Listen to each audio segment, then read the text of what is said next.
Hello అందరికీ. అందరూ ఎలా ఉన్నారు? మేమైతే చాలా సూపర్‌గా ఉన్నాం. మీరు కూడా బాగున్నారని అనుకుంటున్నాను. So, welcome back to my channel. So, ఈ ఇయర్ నేను కార్తీక పౌర్ణమి ఇలా సింపుల్‌గా చేసేసుకున్నాననమాట. సో, కార్తీక పౌర్ణమికి మనం ఫస్ట్ ప్రిపేర్ చేసుకోవాల్సింది ఏంటంటే తులసి కోట అన్నమాట. సో, తులసి కోటని ఒక 1 వీక్ ముందు నుండే మనం పెయింట్స్ వేసుకొని, కలర్స్ వేసుకొని రెడీ చేసుకొని పెట్టుకోవాలి. సో, నాకు అంత కుదరలేదు, టైం లేదు. సో, అందుకని ఫస్ట్ అయితే బాగా పసుపు పూసేసి దానిపై నుండి కుంకుమ తడిపి కుంకుమతో బొట్లు అలా పెయింట్ చేసేస్తున్నాను అనమాట వేలుతోని. సో నేను ఇక్కడ ప్రసాదం చేయడానికి శనగపప్పునైతే నానబెట్టేసుకుంటున్నాను. సో నేను ఎవ్రీ ఇయర్ పూర్ణం బూరెలు చేస్తానన్నమాట. సో ముందు రోజు నైటే బియ్యము అండ్ పప్పు నానబెట్టేసుకున్నాను. సో నానబెట్టేసుకొని కడిగేసుకొని మిక్సీ అయితే పట్టుకొని పక్కన పెట్టేసుకోవాలి. తర్వాత నానిన శనగపప్పుని ఒక 3-4 విజిల్స్ వస్తే సరిపోతుంది. విజిల్స్ వచ్చిన తర్వాత పక్కన పెట్టేసుకోవాలి ఉడకబెట్టుకొని. సో జున్ను అయితే ఇక్కడ ఉసిరి దీపాల కోసం ప్లేట్లో రైస్ వేసి రెడీ చేసిందన్నమాట మా జున్ను పాప. సో చిన్నపిల్లలకి కూడా ఏదో ఒకటి చెప్తూ ఉండాలి కదా, వాళ్ళకు కూడా అలవాటు అవుతుందని నేను ఇలా దానికి చిన్న చిన్న పనులు చెప్తూ ఉన్నాను అనమాట. సో పప్పు అయితే ఉడికిపోయింది. సో దాన్ని చల్లారబెట్టేసుకొని మిక్సీ పట్టేటప్పుడే ఇలాచీ అండ్ బెల్లం వేసి మిక్సీ పట్టేసుకున్నాను. తర్వాత ఈ బ్యాటర్లో సాల్ట్ కలుపుకొని ఇలా పక్కన పెట్టేసుకోవాలి. సో దాంట్లో ఇలాచీ వేస్తే అది మెదగలేదు. సో అందుకనే నేను ఇందులో దంచుకొని మళ్ళీ పైనుండి వేసుకుంటున్నాను.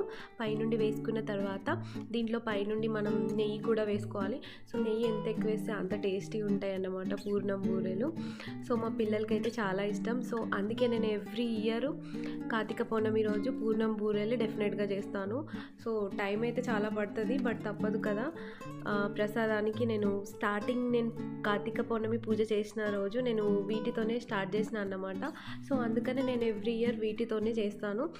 ఎందుకో నాకు ఇవి ప్రసాదం పెడితేనే సాటిస్ఫాక్షన్గా అనిపిస్తుంది. నేను స్టార్ట్ చేసేటప్పుడు ఇదే చేశాను కాబట్టి సో అందుకే నేను ఎవ్రీ ఇయర్ ఎంత లేట్ అయినా బూరెలతోనే ప్రసాదం సమర్పిస్తాను అన్నమాట ఆ రోజు. సో ఇక్కడైతే నేను తులసి కోట రెడీ చేసుకుంటున్నాను అన్నమాట. సో ఫస్ట్ అయితే ఉసిరి కొమ్మ నాటేసుకొని తర్వాత చెరుకు గడలు కట్టేసుకుంటున్నాను అన్నమాట. ముందు రోజు నైటే నేను తొట్లే అయితే ఉయ్యాల అంటారు కదా, ఆ తొట్లే అయితే నేను ముందు రోజు నైటే గుచ్చేసుకొని పెట్టేసుకున్నాను అన్నమాట. ఎందుకంటే టైం ఉండదు కదా, పువ్వులు అండ్ అన్నీ ముందు రోజు నైటే గుచ్చేసుకున్నాను. ఒక్కదాన్ని చేసుకోవాలి కాబట్టి ముందు రోజు నైటే అన్నీ ప్రిపేర్ చేసుకొని పెట్టేసుకున్నాను. సో పూలు కట్టేటప్పుడు తేజ అయితే కొంచెం హెల్ప్ చేశాడన్నమాట. సో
కోట అయితే రెడీ అయిపోయింది పూజకి. సో పూజ కోసం ఉసిరి దీపాలు పెట్టడం కోసం నేను ఇక్కడైతే ఉసిరికాయలని కట్ చేసుకుంటున్నాను. సో మా జున్ను కూడా చూడండి ఏది చేసి అది చేయడానికి రెడీగా ఉంటుంది. సో నేనైతే ఆమె దగ్గర నుండి తీసేసుకొని నువ్వు వెళ్ళి ఆడుకో అని పంపించేసాను అనమాట. సో ఉసిరి దీపాలు చేయడానికి ఇలా అయితే కట్ చేసేసుకొని పెట్టేసుకున్నాను. సో అన్ని మ్యాక్సిమం ముందు రోజు నైటే చేసేసుకున్నాను. సో ఇది ఒకటి పెండింగ్లో ఉండిపోయింది. సో ఇది కూడా చేసేసుకొని పెట్టేసుకొని పూజ చేసేసుకుంటున్నాను అన్నమాట.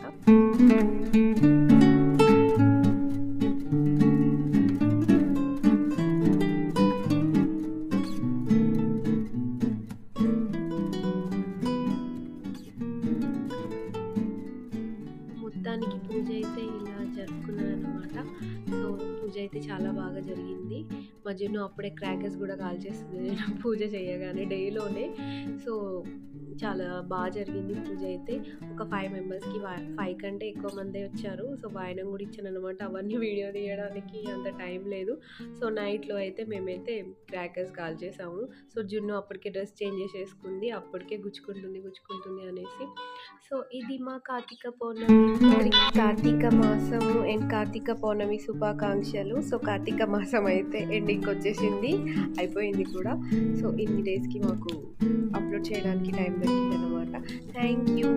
Subscribe to my channel.